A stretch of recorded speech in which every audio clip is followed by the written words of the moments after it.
Okay, good. Last week, then, I was talking on how to deal with the mind, and the primary difficulty that people have, including champion meditators, is how to control and relate to the mind. And I noticed this recently because when people are asked to talk about Dharma, and when you're new in the temple and you're a young kind of monk or a newbie, and you hear the speaker and the teacher talking about Dharma and meditation, once you have some experience, you're always like, no, it's not, I know better than that. And like, oh, he's just trotting out the same old thing every week, it's always the same. Or he's just repeating teachings, and one starts to get that feeling. And then one day somebody doesn't turn up, and then you get shoved onto the speaker's seat. And the thing that comes out your mouth is those exact same things that you were criticizing other people for saying. And so I noticed this, and it's okay that we use these kind of formulas and ideas. But one of the difficulties is we always talk about what should be done, what we would like to do, the experiences that we're kind of aiming at, and not so much talking about the experiences that one actually has, which is different. So I like to talk about when the mind comes together in meditation. And then it becomes quite clear what the path of meditation is about. And that's not immediately obvious.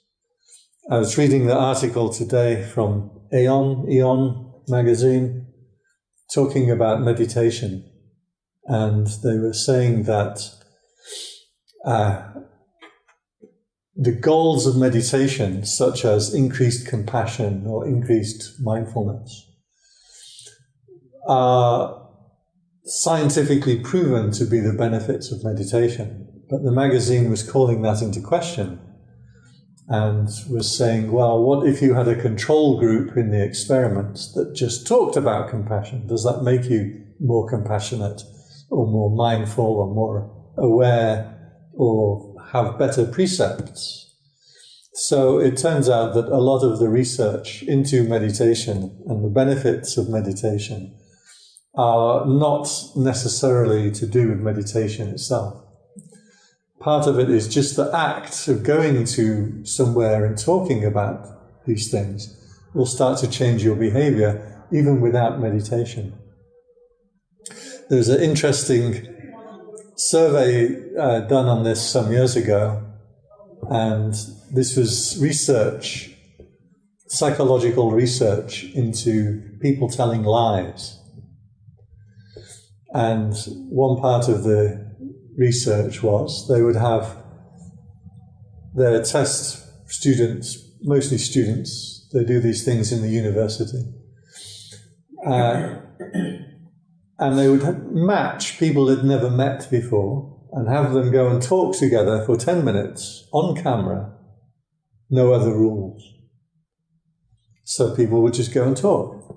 And then afterwards they were invited back, and they were made to watch the video of them talking to this stranger and to note down how many times they told a lie. And it turns out that people, when you're speaking, you would lie something like every 45 seconds. It was crazy how much. And you could categorize lies. One thing that happens is when you meet strangers, you're more likely to lie, which is interesting. So, who do you think lied more? The men or the women? The men. The men. Why? I guess lots of white lies and stuff. Right, because it can be just small lies. Yeah. It's not big, whopping lies. Anyone else? What do you think? Women tell more lies than men? I think equal. Equal? We tend to exaggerate a little bit. But That's not lying, is it? Well, there's that very, like the topical white lie of like, do I look fat in this dress? And you've got to That's say, the thing, yeah. No, does this dress make my bum look fat? Yes. And you say, no, it's your bum that makes your bum look fat. Or it's the cream cakes that make your bum look fat.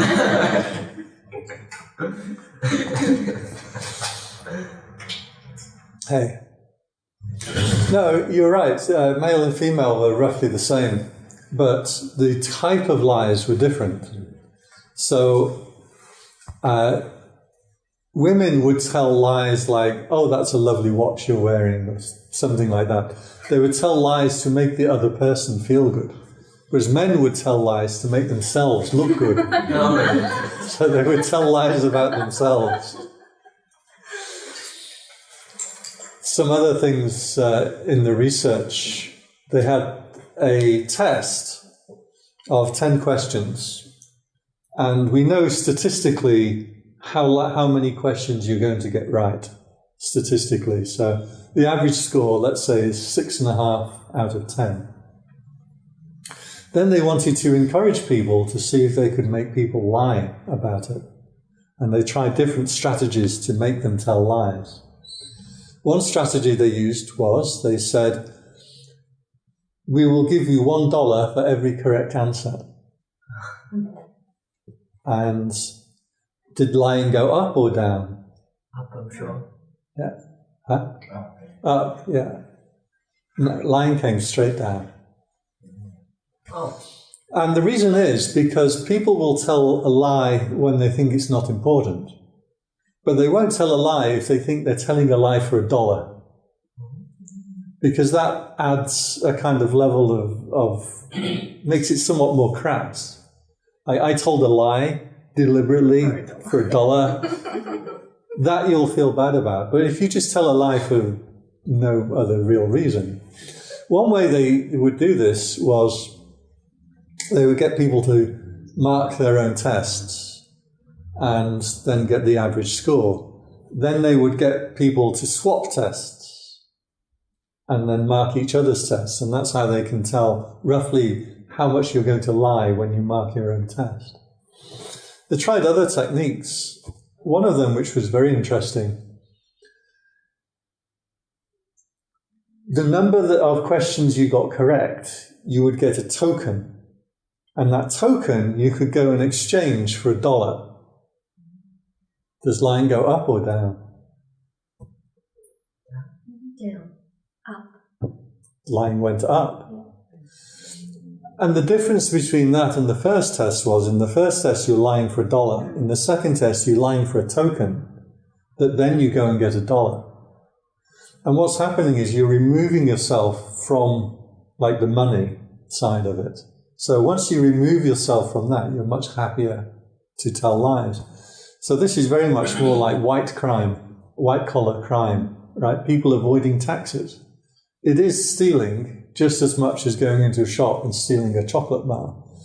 But many people would not steal a chocolate bar from a shop.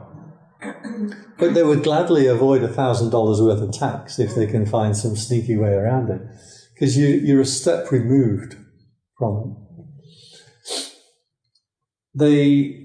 One of the differences between men and women is they knew the average score from men and the average score from women was about the same.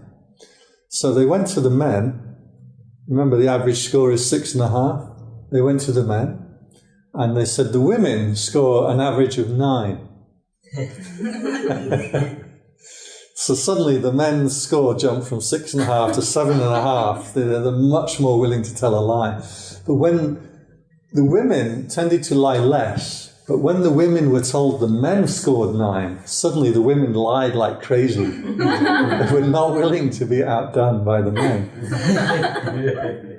A lot of these, they tested this in many different ways, so it was a very interesting research.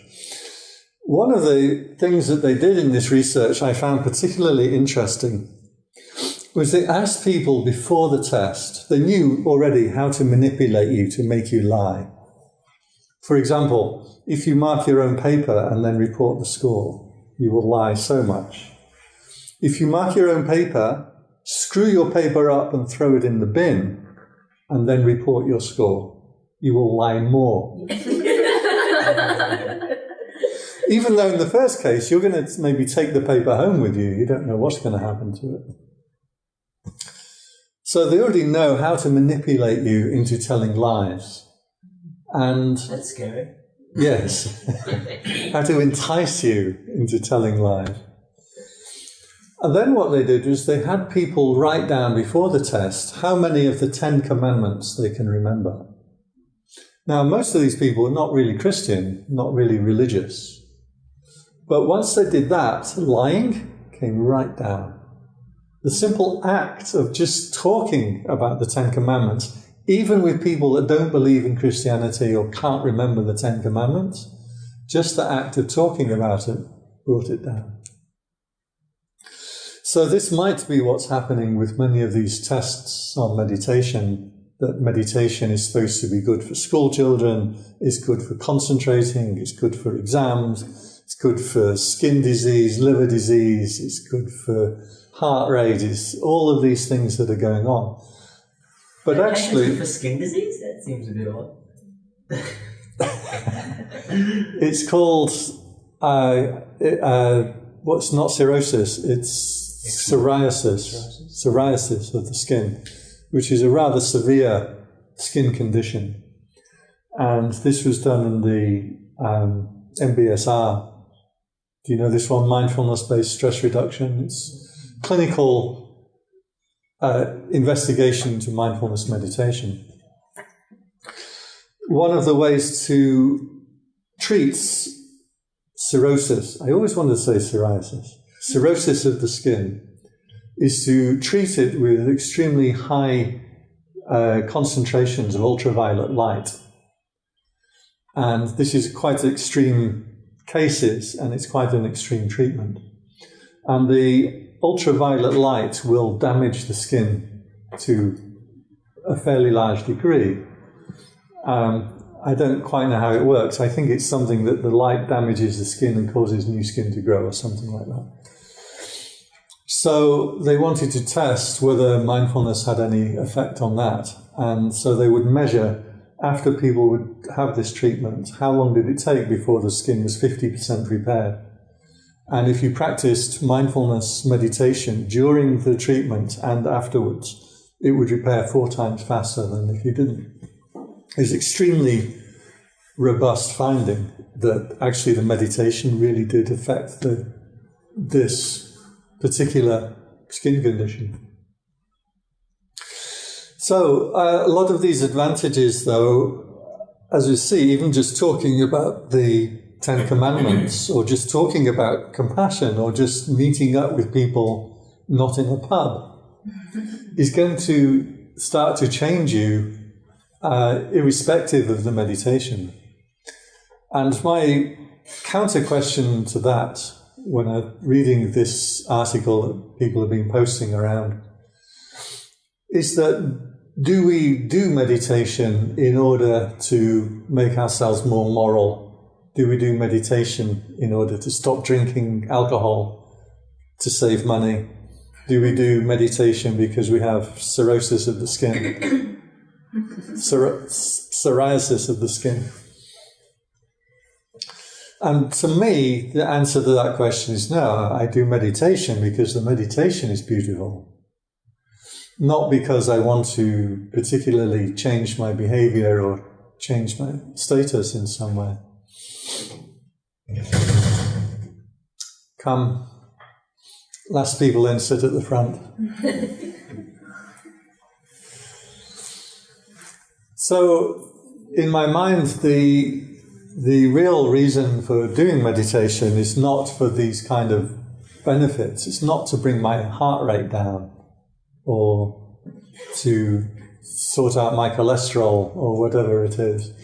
The reason for doing meditation is it's a beautiful thing to do in and of itself. I don't need to have another reason to do it.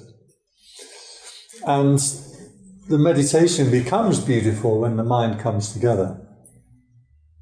And by the mind coming together, what I mean is, when you sit and meditate, usually the mind will start to very quickly go out to think about other things. The reason for this is quite mechanical. The mind will automatically take anything that it can predict and put it into the subconscious to look after. So, for example, if you're walking here from Bankstown station, you point your nose in the right direction and you say to yourself, off you go to Metta Centre. And the rest of the trip, presuming you've done it before, you can make without really even thinking about it, right? This is quite handy. I remember a long time ago, before I was a monk, just to get that image right, when I was very drunk. And normally I was okay. This particular night I'd been drinking Ricard, which is a Pernod, do you know Pernod? Aniseed liqueur. Oh. Well, I won't get into the story. And I was completely out of it. I had no recollection of getting home, but somehow my body got all the way home and got into my house, set off the burglar alarm in the house, and brought my father down. So he reminded me of this the next day. So what happens is the subconscious will take over any action that is deemed by your psyche to be repetitive enough not to require conscious attention. So you can point your nose out of the train station and say Metta Centre, and your body will take you here while you are off thinking about something else. This happens on the road too. It's quite scary. Do you ever get that when you look up and you realise there's... One time I'd been driving in New Zealand, and there's only like 2 roads in New Zealand that go down, one down each side of the country. And I'd been driving along and there was some white car in front of me and I couldn't really overtake it. And then an hour later I look up and there's 2 cars in between me and the white car. At some point, these cars have been overtaking me and coming in, and I was adjusting. I have no recollection of that. Because once you're on the road, it's repetitive behavior. Your subconscious can deal with it. Your conscious mind will go off and think about something else, right? I found that once when I was walking home, and then I was like thinking about I like making movies. I was thinking about this creative movie idea, and I was walking home, and I felt like I opened my eyes and like, wait, I was walking there's a narrow strip next to the road, but I had no recollection of the past 5 minutes I was walking. Yeah. And you can even have crossed roads and things, and you're like, who was crossing the road while I was thinking about making movies? Right? So this is because it's a fairly repetitive behavior. It's the same for your feet while you're walking. You pay no attention to your feet unless something goes wrong. Then when something goes wrong, the signal gets sent up like, hey, come and look at your feet. That's why you always know that you've stubbed your toe before you feel your toe hurt, if ever you've noticed that.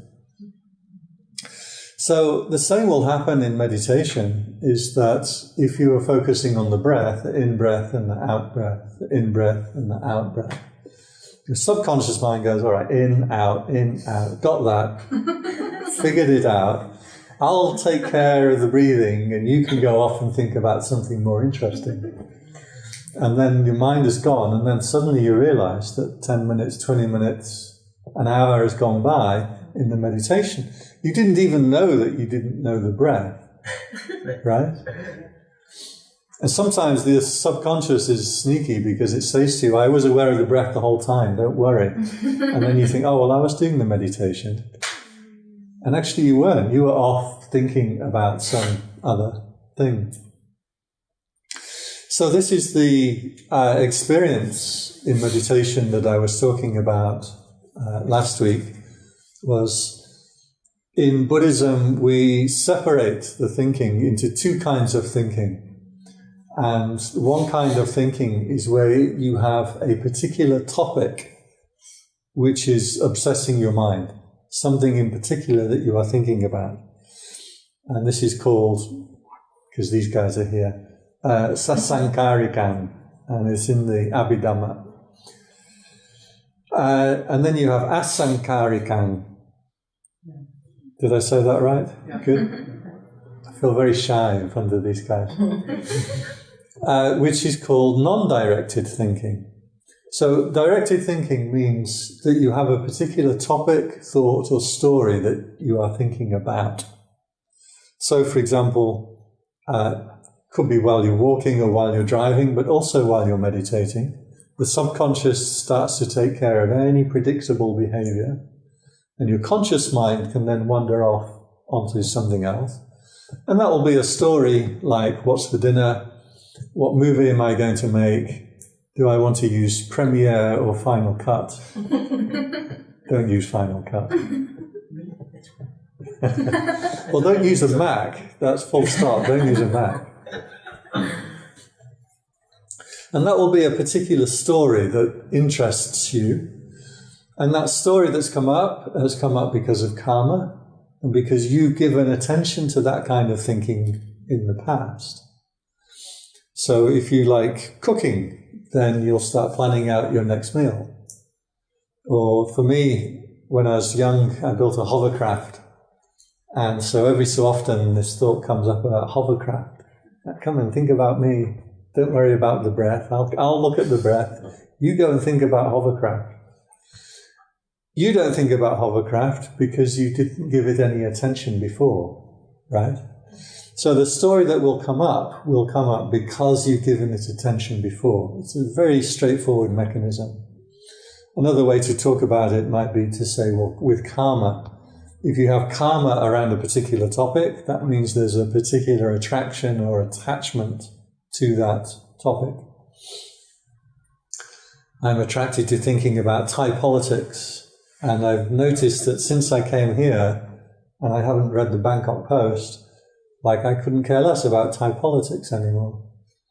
So this is when your mind has a particular story that it wants to get into. And that's what I was talking about last week. Mind's like a rat in a bucket. I like these catchy titles. Next time I come, I have a catchy title for you. The Parable of the Aussie Backpacker. So the second kind of thinking, that's what we talked about last week. The other kind of thinking is non-directed thinking. And this is much harder to deal with in many ways. Because this is when there is no particular story that's coming up in the mind. But because you are just so accustomed to investing your conscious attention into your thinking and leaving your subconscious to run the rest of your life and body, that you just can't stop this process of losing the self-awareness and being absorbed into thinking and stories. Non-directed thinking is something like, what shall I have for dinner tomorrow? Oh, I think I'll go and have fish and chips tomorrow. I haven't had fish and chips for a long time. I think last time I did that, I must have been in Bangkok. Yeah, I was in Bangkok because I went to see my friend. And my friend, how is my friend these days? Yeah, I bet he won't be in Bangkok anymore. He'll have gone to Germany. Germany, yeah. I want to go to Germany next month. And this is just your mind is like a cork bobbing on the ocean. It's just bum, ba, bum, ba, bum, ba, bum, ba, bum, ba, bum, ba, bum, ba. Moving from one thing to another thing to another thing to another thing. And you'll notice in this kind of thinking, there's no real story involved. It's almost like a free association. That there's no particular issue that you're thinking about. There's no particular kind of karma. There's no particular attachment. You just kind of... If you're very careful and you're mindful, one of the tricks that you can do with yourself is, if the mind is really just engaging like this, one thing it means is you're getting better at meditation. And people think like, oh, I can't control my mind. But the fact that you can see it means that your meditation is already getting a lot better. So one of the tricks you can do is to make a strong determination. Every 2 minutes I'm going to stop and make a note of what I thought about over the last 2 minutes. And if I'm like even 2 minutes down the line and then you stop and then you go back, you're like, oh my God, I was thinking about an ELO concert in 1976 in Birmingham, and then I was thinking about a walk that I did in New Zealand in 1991, and then I was thinking about the sheer range of things that your mind can bounce between. The point is that when you do this kind of test on yourself, is how much you're unaware of what you were thinking about 2 minutes previously. You know that if you weren't doing this test to really be careful and note, all of those thoughts that probably seemed very real and important while you were thinking them are just lost into absolute history, just gone. So this kind of thinking is called non-directed thinking, and I think to my own investigations this is what happens when you are sleeping. So not deep sleep, but in the REM sleep, dream sleep. And the mind just free associates from one thing to another thing to another thing. There may be a slightly better degree of control than absolute dreaming. I mean, you don't get these crazy images that you might get in dreams. But that's what's happening. It's just bouncing due to one thing arising, reminding you of something else, reminds you of something else, reminds you of something else. So this means that you're getting a bit better at meditation. And it's always the thing with meditation. You always feel like you're getting worse, right? Because the more that you can see how out of control your mind is, the more it's like, well, this is crazy. But the point is that you're starting to see it. That's the most important point. Starting to actually see the nature of the mind directly, looking for yourself. So, another thing that it means is that you're reasonably willing to sit in the posture if you're getting into that kind of state. Usually if you've got a fairly good meditation posture, initially when you meditate you're going to get a lot of pains around, right? Leg pains, back pains, real pains, dharma pains. You know the difference? As a rule of thumb, if you have a pain arising, and when you finish meditation and you stand up and walk around, if the pain is still there, then that's a real pain that you need to take care of. Maybe you need to change your sitting position, maybe not sit for so long, or you need to move to a chair. So you don't want to start throwing out your back. As many people come to meditation and they kind of sit there like this, like, I'm going to sit and meditate and not move a muscle. They're usually kind of Germans that do this. So if the pain stays with you as you wander around, then afterwards, then you're doing something a bit wrong, or you need to check what you're doing. But the other thing that happens is, once you're reasonably proficient at settling the mind down, pains will start to manifest out of your body. And these are what we call dharma pains.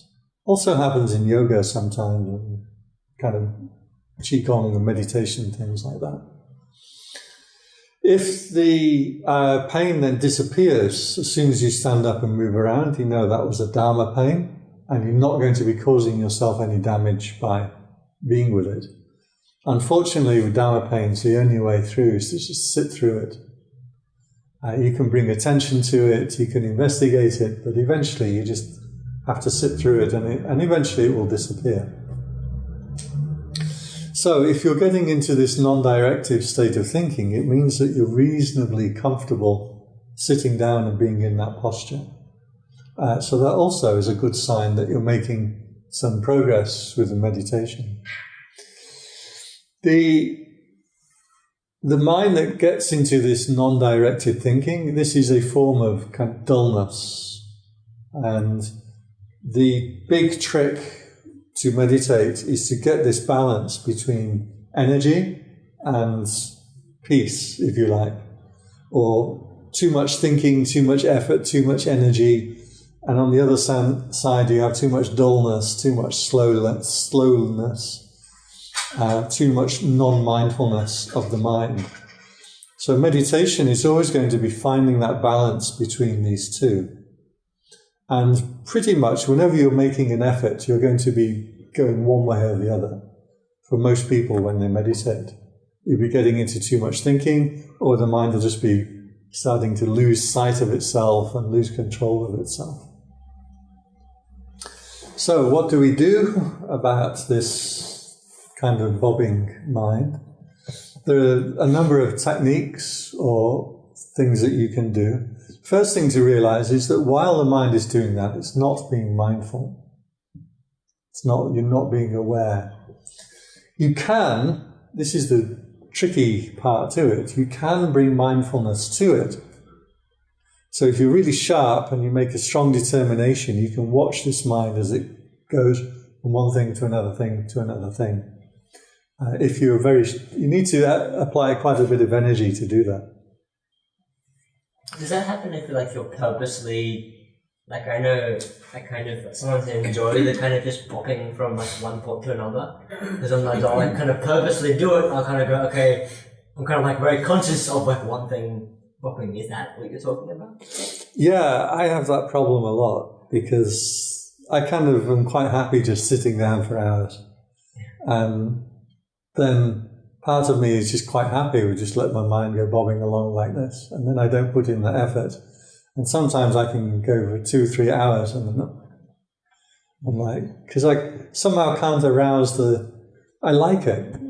I kind of quite like just sitting there not directing my mind to do anything. And especially when I can't get to sleep or something, and I might be I don't know, stressing about something or whatever, I just go around and just kind of I just take the hand off the wheel and let it kind of watch it. So I'm very aware of where my mind goes, and I just love just watching it, basically.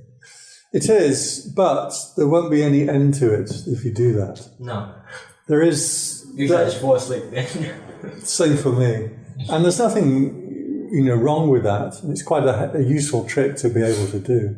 It's good for buses and trains and things. But there won't be any end or any resolution. You're not kind of progressing in any way if you're just going to be observing the mind in that way. So sooner or later, you have to be able to take control of that mind and pull it together. Because it's a scattered, the word was diffuse thinking, or papancha was a Pali word.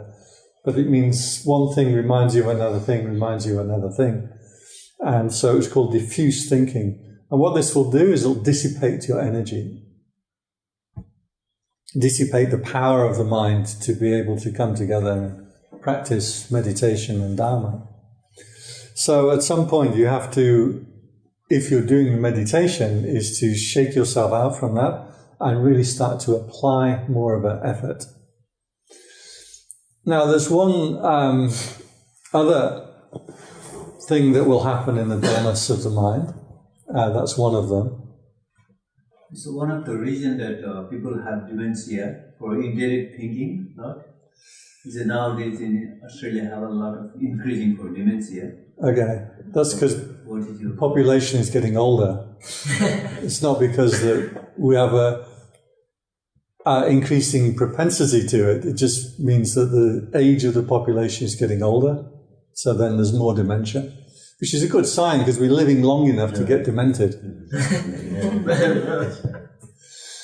It's interesting that you bring that up, because that's my feeling 100%. When I see that kind of mind, that's exactly what it's doing. It's just bobbing along from one thing to... There's no controller left to give direction to the mind that's doing that. And some of the research into this is interesting. There's a book called The Longevity Project, which was a 100-year meta-study on what factors make you live long and healthy. Long and healthy isn't quite the same thing, but it's pretty close. Usually if you live healthy, you'll live longer. If you live longer, you're more healthy. It's not quite the same thing. And they tested people from birth all the way to death, and to see what are the qualities that you live by in your life that will make you have a long and healthy life, and especially will keep you going in old age. And the biggest factor for staying old and staying healthy while you're old and mentally strong while you're old is, do you have influence over other people? So if what you do matters, you're going to live longer and healthier. So people that experience this very often, the main example they like to give is orchestral conductors. Because one thing they found was you need to have stress in your life. If you don't have stress in your life, you won't live long and healthy. Interesting, right? If you have too much stress, obviously that's not a good thing. But if you have no stress, then you quickly deteriorate. And this is one problem when they put people in a home, old people's home, and you start to do everything for the old people. You feed them, you set the schedule, they don't have to think about money, they don't have to think about what to cook, and just give them a few entertainments, then you're speeding up their deterioration process. Because they have no thing to do, they have nothing that they do matters to other people. So you need to have some stress, and you need to have influence over other people. You also have to keep working, but not too hard. So orchestral conductors are perfect for this because they don't have to work too hard. They turn up once a month. What they do, I'm not sure what they do has any influence over other people, but I think they believe they have influence over other people. I believe that they think that them wafting this stick is creating the music. So they feel like they have that influence. Another one is high court judges in America. They only have to take cases that they want to take. They don't work full time. What they do matters. They're making decisions that put people in prison and things. So high court judges live an awful long time. Also, abbots of temples. You see this all the time in New Zealand, these old abbots that just keep going and going and going and going. What's an abbot? Huh? What's an abbot? Abbot is the boss in the monastery, the leader of the monastery. My abbot is 94. Oh, wow. Yeah, still like sharp as a button. It's a bit of a problem because when you're trying to sneak things through. A few years ago, I wanted to change rooms, and my abbot had assigned me a particular room that was it was a shed out the back. Terrible place. We had one bathroom about the size of this room with big tanks in it, and it was shared between 10 monks, 60 novices, maybe 20 male building workers and 20 female building workers. We all had to share these tanks. So I tried to sneak into a different room, and he found out, and he was like, I told you to go to that room. I'm like, how do you even know? Hundreds of monks, like 300 rooms in the monastery. Like, how do you even remember? Sharp. But that's the thing, because what he does matters, what he says goes. So having that influence keeps you alive and stops you from that dementia. One of the other pieces of research was on strokes and the deterioration of the neurons, how many neurons you have that are working. And again, the research showed that if you keep using the brain, even though you can have a large number of strokes, mini strokes, that knock out certain areas of your brain, because you're keeping using the brain will kind of adjust and remain active and effective. So I think that's exactly what happens with dementia. I think that you just get more and more lost into that non-directed state of mind, because it doesn't matter what you do anymore. So you don't need to direct yourself. So would you say that one way to help with the prevalent dementia in our society would be to revive the idea of respect for elders then? Not respect for elders. I mean, it might be. And that might be a good thing. But in terms of reducing dementia, the way to do it is to give them something to do. Make sure that they have a role. Now, if people respect them and ask for their advice, that would work. There's one place in Bangkok, very close to my temple actually. It's an old people's home, which is rare in Thailand, very rare. And if you have some money, you can rent one of the nicer rooms, but the old folk that don't have money sleep in the kind of poorer side, which is still all right, actually. And one of the things that they do to subsidize their living there is they make fake flowers and sell them in the shop. This gives the people something to do that matters, that makes money, pays bills, and so I found them a really lively bunch of people. I had to go and study this place as part of my psychology degree, and we had a choice between different things. One of them was hospitals, and I hate hospitals, so I wasn't going there, so I chose the old people's home. One of the things that struck me going in there, the woman who ran it was very young. She's kind of my age at the time, which is about 33 something, which is quite young in Thailand to be running a large institution. And I asked her, what's the one thing that you've learned about running this place that is worth sharing? And she said, only her opinion, but she said, you can really see with the old people here the way that they've lived their life. Because if they were grumpy in their life, they become extremely grumpy as an old person. If they were active in their life, they become active and participate and clean up and make things and participate in the office, in the home. If they were creative in their life, they start painting things. And if they were engineers, they'll go around fixing things. She said, whatever way it is that people have lived their life, that feature will become exaggerated when they get old. I thought that was really interesting, because I myself am extremely grumpy and highly irritable. And I don't want to be one of those really irritable, grumpy old men. I don't want that for myself. So that's a word of warning to you. The way that you live your life is going to get exaggerated in your old age. So have a thought about what kind of old person you want to be. Well, that gives your life a lot of purpose, doesn't it? Well, some of the people that I really respect as old people are those that, that grandparently kind of kindliness, that you can just go and you're not being judged by the people.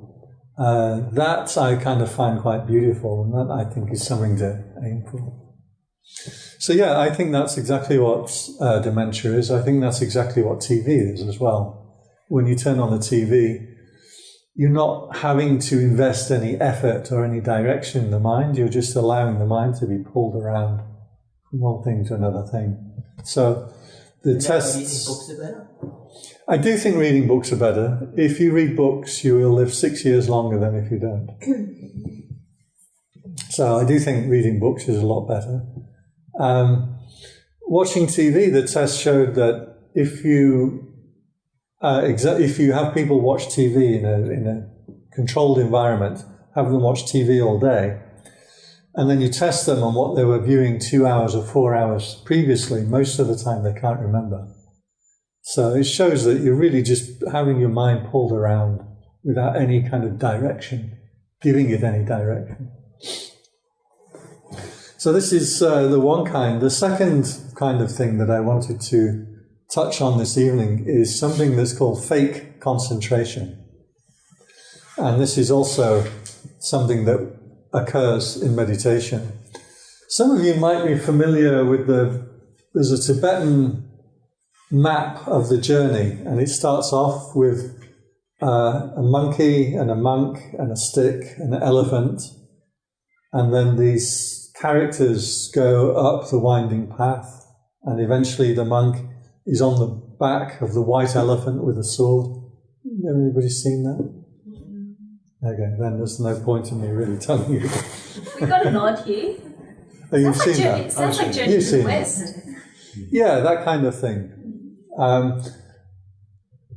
So, you know,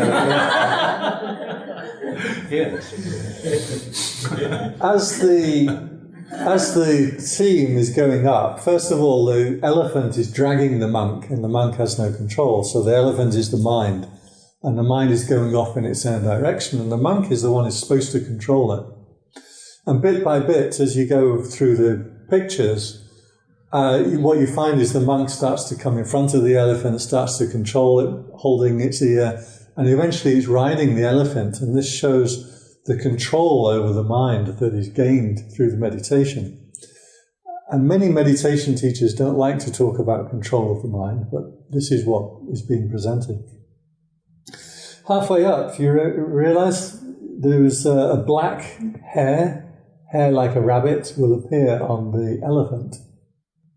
And then further up still, it becomes half black and half white, and then it will disappear. So the hair is fake concentration or wrong samadhi, wrong meditation. A hair is traditionally used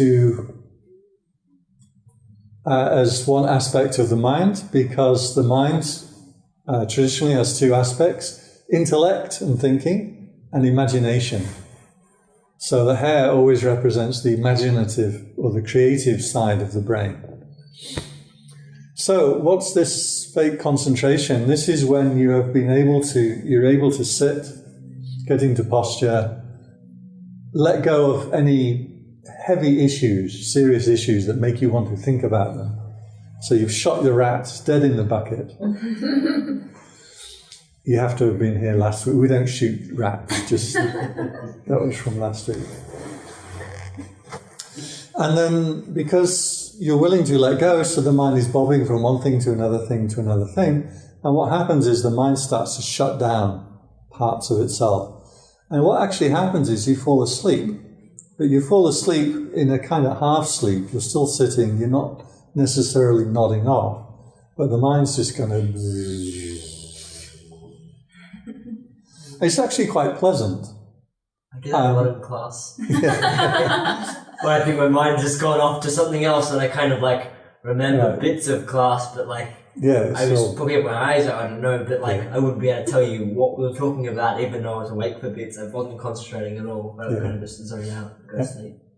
I kind of get that when I do audiobooks, and depending on how well read it is, but I can like walk for an hour and then realize I just haven't. I'm trying to do Catch 22 on audiobook right now. You've all read that, I presume. Yeah. It's pretty thick. I don't remember it being big. Quite big? You've read Catch 22? You've got to read Catch 22. Every human being should read Catch. You've read this. I read the blurb. This time. I know something about being phony. You've got to read Catch 22. It's one of the all-time classics. I read it years ago, but I find that when I read something or when I listen to the audiobook, it seems to go in different channels, so I get different things out of it. So if I've read a good book, I like to listen to it, and vice versa. If I've listened to it, I like to read it. But this is a bit more unconscious than that. This is when the mind really shuts down, and you get less and less awareness. And then, did you have a question? I did, but you might cover it. Go on. I wanted to ask if you, particularly as you studied psychology, had an insight, like the first two stages of sleep. How they compare meditation. Because I've asked many sleep doctors about this, but they weren't sure of the instance. Yeah, it's absolutely this non-directed thinking. And I've practiced around going to sleep and being very, very mindful as you go to sleep and watching how the mind works. And if you train it, what will happen is the mindfulness will pop up before you wake up. And so the mindfulness comes up and you're seeing this mind bobbing from one thing to another thing to another thing. And then there'll suddenly be a moment where it's like the CEO comes in, the boss comes in. This is what happens when you're not here. Everybody's just... and then you come in and everyone's like... And that's what happens with the mind, that it will suddenly... There's almost like a self or a controller that's suddenly an awareness that comes up that's going to be able to guide this kind of thinking in some way. I noticed this years ago. I don't know how much of the story to tell you.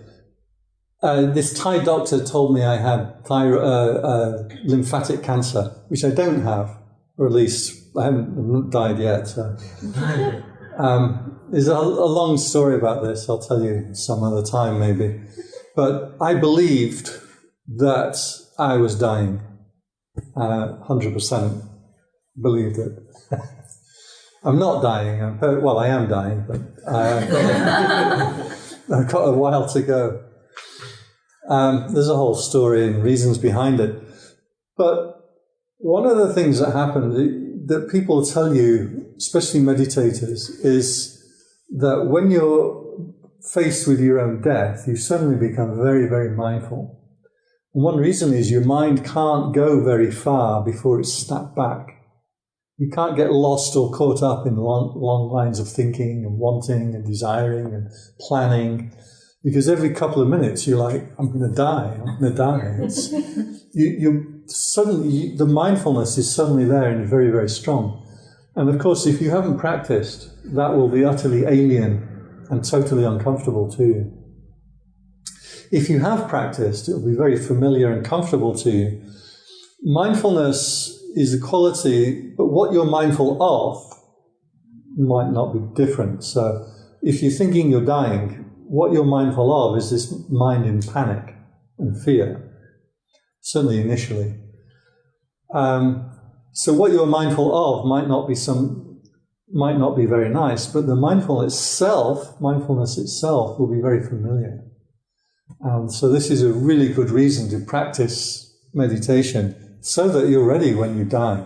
This is my big insight that I got from this particular period. It went on for about 3 or 4 months, and then eventually I just figured the doctors were wrong.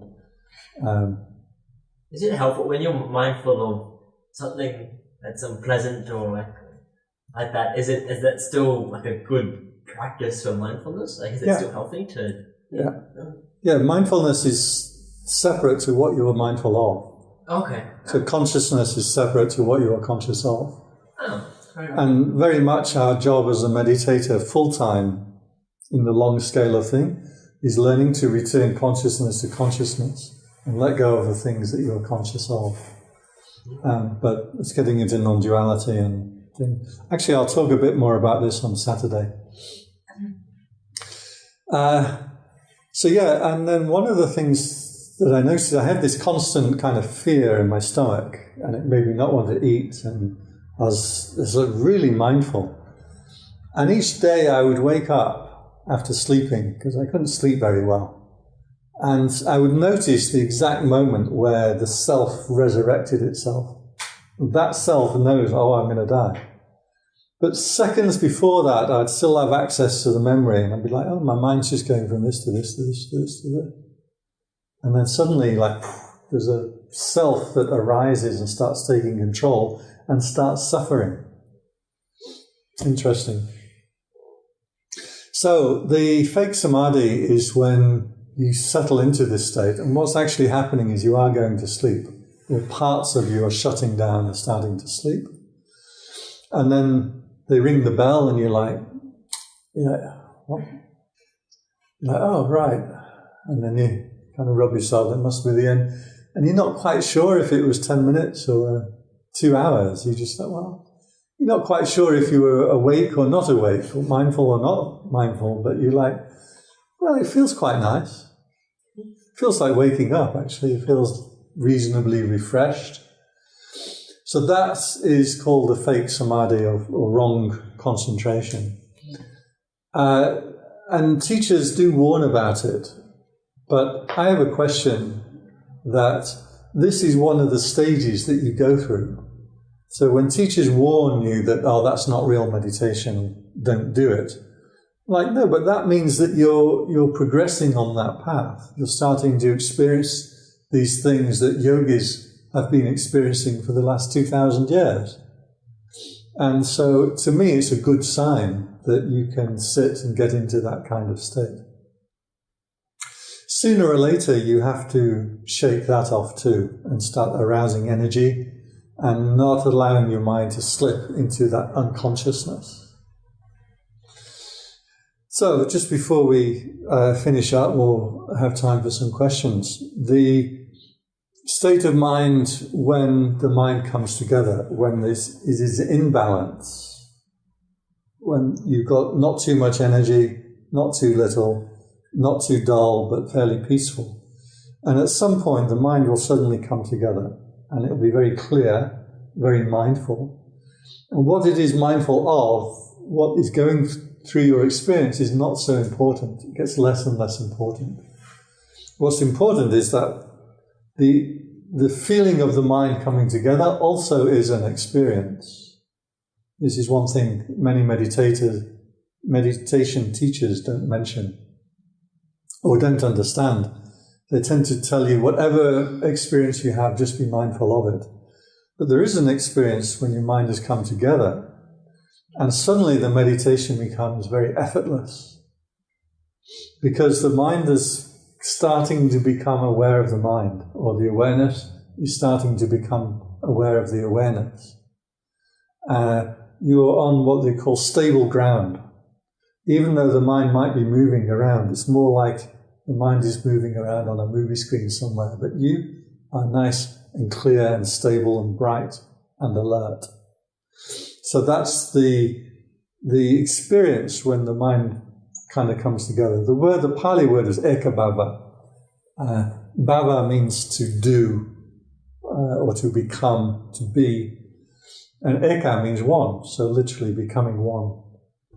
I think Bhikkhu Bodhi translates it as the unification of the mind. Yeah. So one of the ways that is useful to do this, because we're dealing with a sleepy, tired mind. I see some of your minds are getting sleepy and tired right now. You know, I gave this Dharma talk once, and there was a female general turned up.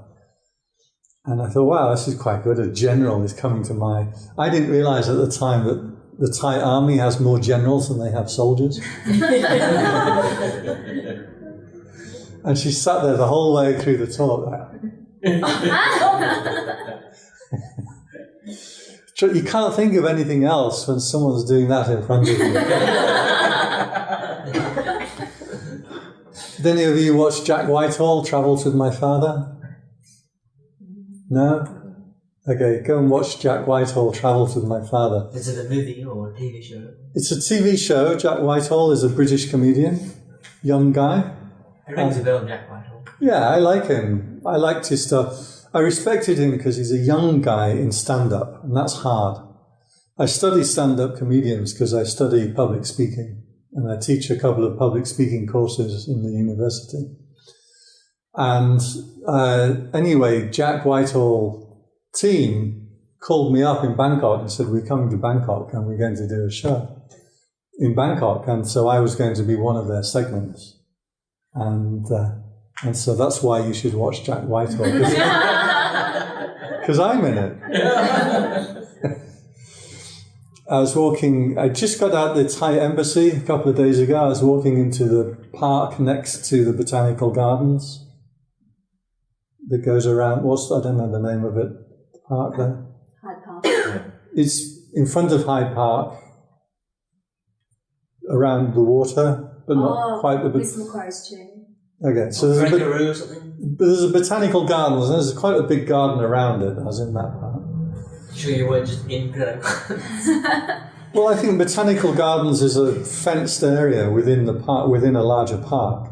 No, the larger park is known as Botanical Gardens. As well? Yeah. Okay. I didn't get that. Aren't all gardens botanical? It's a royal botanical. Yeah, but just call it the Royal Garden. It's like, all gardens are botanical gardens. It's like the Opera House. I just think, Opera House, and it took me a while to realize, that is actually just a word for a house. Like, I heard of Opera House in some... Right, you think of it as a thing. Wait, what? I just assumed Opera House is the Opera House in Sydney. Right. But actually, it's the Sydney Opera House. Because there's other opera houses. Because an opera house is just where they house opera. I had this argument with an American, and he said Central Park. And I was like, centre of where? It's like, don't tell me you've never heard of Central Park. I don't think I have.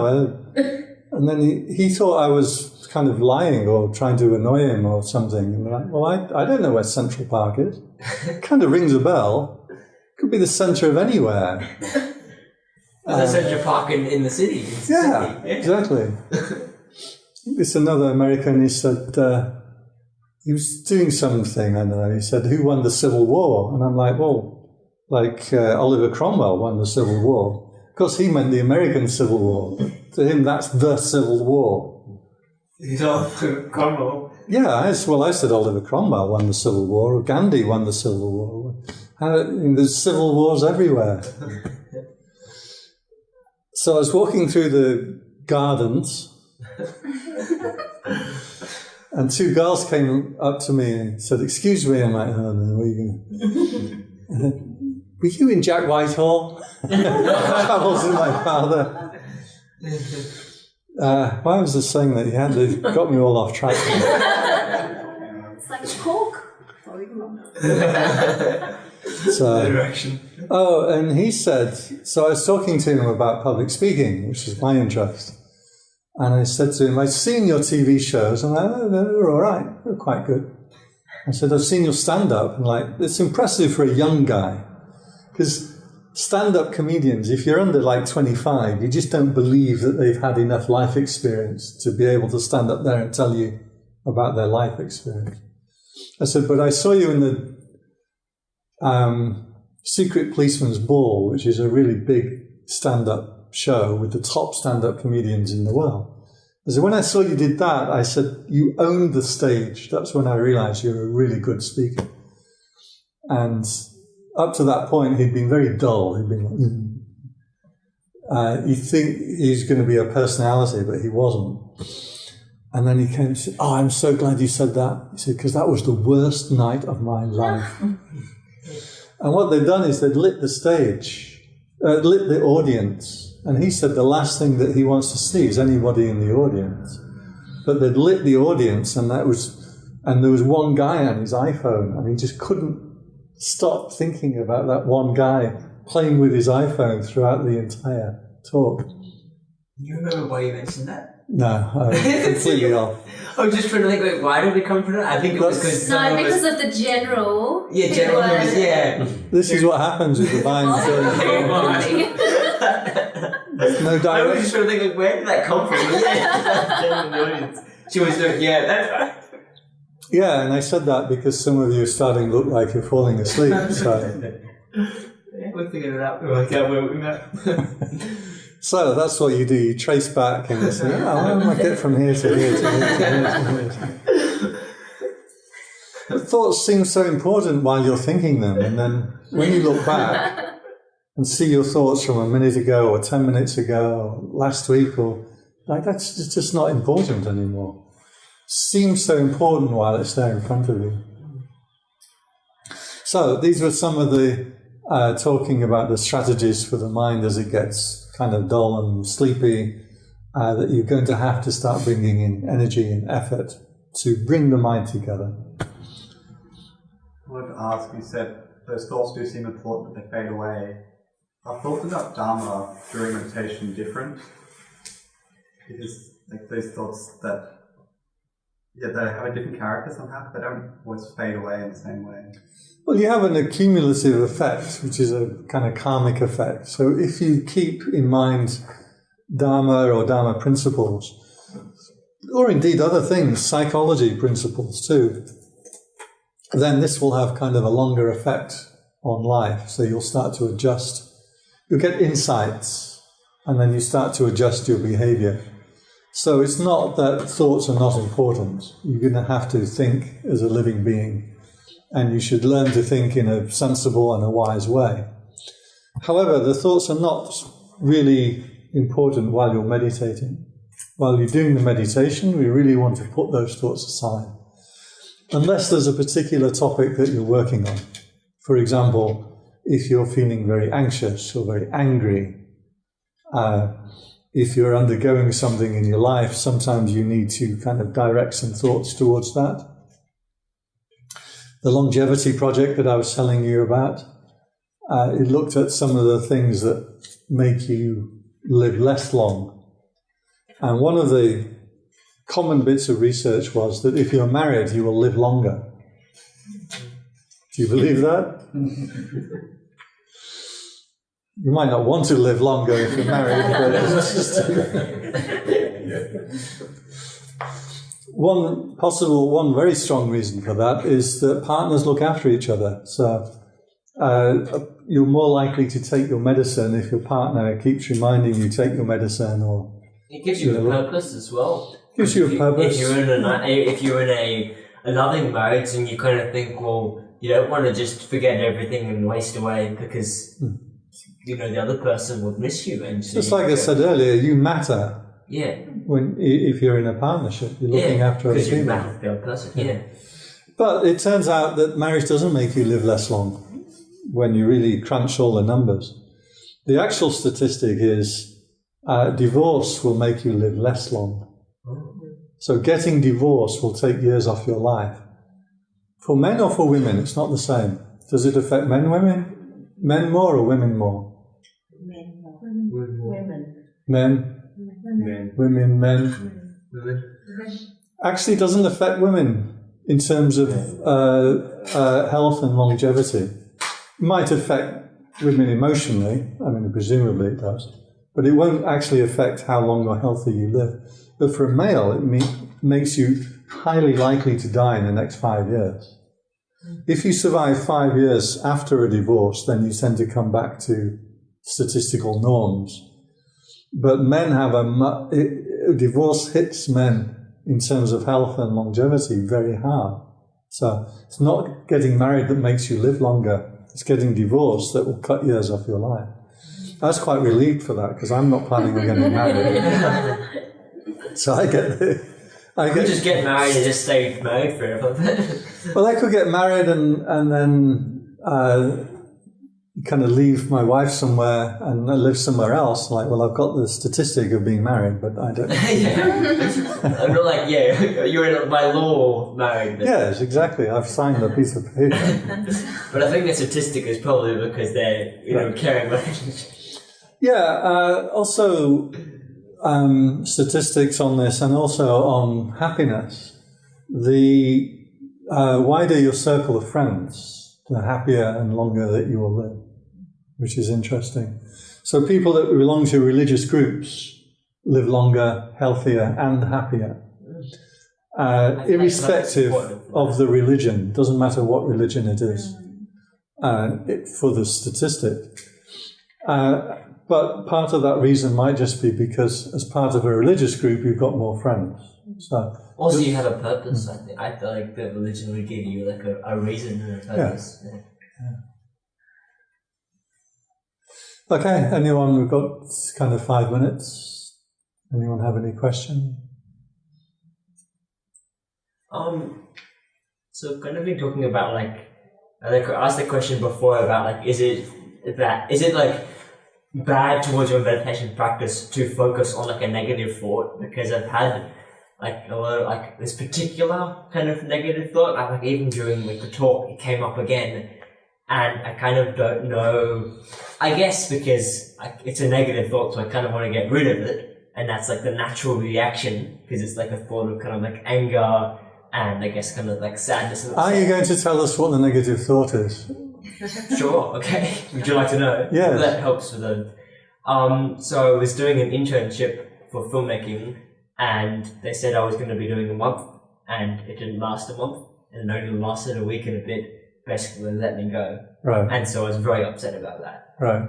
That's that's understandable. Yeah. Yes, so I was very upset about that, and I didn't actually get a reason, but the other day, and I was still upset, but then the other day they rang me and told me the reasons, and so now I kind of keep going, firstly the fact that I was upset because I enjoyed doing it, but then now I kind of second guess all the reasons that I go, I kind of try to overanalyze all those reasons, and so I tried to kind of meditate on it, not too much success, but try to meditate on it or kind of go, I need to be aware of the fact that I'm feeling upset or watch those thoughts or whatever, and I'm not really sure. I guess I really want to get rid of them, but having that intention doesn't really help.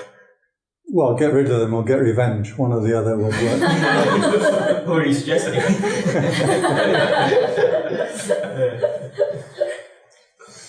Yeah. In my mind, this is using psychology. So we can use Dharma for psychology. What I mean by that is we can use Dharma principles to improve the psychology. It doesn't necessarily need to be Dharma principles. Or one might say, well, Dharma is not Buddhism, Dharma is just Dharma. But you could equally use Christian principles or psychological principles. Isn't it interesting that we're happier when we just have a reason for something? That we can accept terrible things if we feel that there's a reason. But if there's no reason or a bad reason, then we feel so much worse. And there's some funny research done on this with they wanted to test reason giving. And one of the ways that they did this was in the queue for the photocopier in the university. And there's always a queue, apparently. So they want to know, well, what can you say that will get you bumped to the front of the queue? And so what they would do is the student would go up with some papers and would make photocopies. And if you jump the queue, you get tutted, people don't like it. Yeah. Well, what can that person say in order to be allowed to jump the queue? So they were testing reason giving, and when people are given a reason, they will accept something. So one of the things they started out with was, do you mind if I jump the queue and get my photocopies? Because the judge is waiting for these papers upstairs. I say judge because I'm looking at you. And then they say, fine. And if you say something, then people would be happier for you to jump the queue. So they want to figure out what is it that you say that has the most effect. And then when they started whittling it down and down and down, it all came down to a single word that was effective. The word, because. I was about to say, because, yeah. And so finally, they wanted to test this. Well, whenever you put the word because in a sentence, people are happy for you to jump the queue. So they made up a nonsense sentence, and the nonsense sentence was, do you mind if I go first because I have to make some copies? Which has no meaning, right? No meaning to that. But people are, oh yeah, fine, go ahead. I can imagine that, yeah. It's called heuristics, and heuristics mean there are certain signposts in our interaction with people. And when we see that signpost, then we automatically accept a set of conditions. So one of the things the researchers recommended was that in the airport, when the plane's late and they make an announcement, sorry, but your plane's been delayed for 3 hours. Don't say your plane's been delayed by 3 hours. You say, your plane is delayed by 3 hours because it hasn't arrived yet. And then people are fine with it. So I find it really interesting to observe how my mind is much happier when I have a reason for something than when I don't. And it doesn't make any difference. I mean, whatever their reason was, what real difference does that make? But you will accept an awful lot of suffering and injustice if you feel there's a reason for it. Well, I wanted to know the reason, so I asked them, and then they got back to me later on and they told me, but actually I realised that just made me feel worse. Right. Because the reason it didn't make me feel very good about myself. Right. So if you're investigating something like that, then sure, you want to pick up that thought and start to feel it out. So you can feel out, why is it suffering? Where does the suffering arise? Another really useful trick is to ride the thought out. So you let the thought come in, like, they fired me after 2 weeks, maybe I'm not good enough, maybe I'm no good, maybe I'm too good and the other people were jealous. All of these kind of things, and then ride it out and keep your awareness on it until eventually you're like, well, I just don't know. And what will happen is the emotion will drain out of the thought quite quickly. And when that happens, your mind will automatically jump to a different thought. some other thing to think about. But if you stay with it and wait for the emotion to drain out of it, then you're left with a kind of thought. You're looking at it very objectively now. And then you're like, well, do I want that thought? Or do I need to entertain that thought? And eventually that thought itself will disappear. And then you have the memory of what the thought was. In Mahayana, they have this word called fragrancing. It's like an aroma that's left after the thought has gone. They call it fragrancing, I call it stinking, but depends if it's a good or bad thought, right? And so you have that lingering aroma, like I know what that thought was, but it's just completely gone. And to me, this was incredibly empowering when I can ride a thought out, because I now know that no thought in the world can really overpower me or take over my mind anymore, because I've seen them end. So that's a really useful practice. I bet you could think about that, like the thoughts.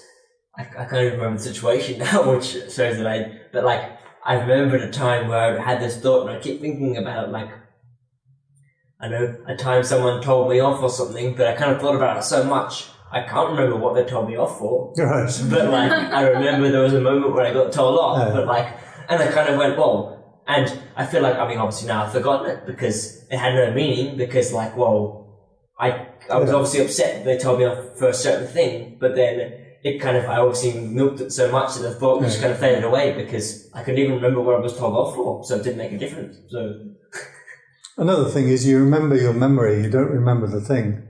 Yeah. So if something happens and then you remember it, the next time you remember that memory. Well, that's what I'm doing just then. I'm remembering the memory of the memory of the memory. Yeah. So I don't remember the original. This is how your memories get tremendously distorted. And they did this test, since we've been doing all these psychology tests tonight, they did this test. You know, they say that everyone remembers where they were when Kennedy was shot. Of course, you all don't, because none of us were around, but, or like when the Twin Towers were hit in... Diana died. I was just thinking that too. And so they decided to test this, because people say, well, remember so clearly that time. So they wanted to test New Yorkers' memory of when the Twin Towers were hit by the planes. And everyone says, I remember exactly where I was, and I remember exactly what I was doing, it's all so clear. So they went back and tested these people. Where were you? What were you doing? Who were you with? And then they go, well, I was with him, and we were in West Sydney, and it was morning because we were about to have lunch. And then they'll go and ask him, and he says, no, we were in North Sydney. You weren't there, and I was having dinner. And what happened was everybody's memories were completely different. So you actually don't remember what happened at that time, even though that memory is very clear to you. It's actually a lot of the memory surrounding that is going to be a false memory. But you remember your memory of the memory of the memory. And because probably, I think with that example, the day before, day after, you probably wouldn't remember, or you wouldn't even have any clue what you were eating or where you were. Right. It's because you've obviously thought about the Twin Towers. Yes. And you've thought about, in the moment, experiencing, or when you found out about the Twin Towers. Yeah. So you remember that, which is why you think you remember what you were doing when the Twin Towers happened. But the day before or after, you wouldn't really remember years later. Yeah. You ever see those guys who remember everything? There's a few of them on YouTube, and you can test it. You say, what was the weather like on the 13th of January 1968? And they'll say it was snowing in this city, and then you can go back and check, and it was. They're not happy people.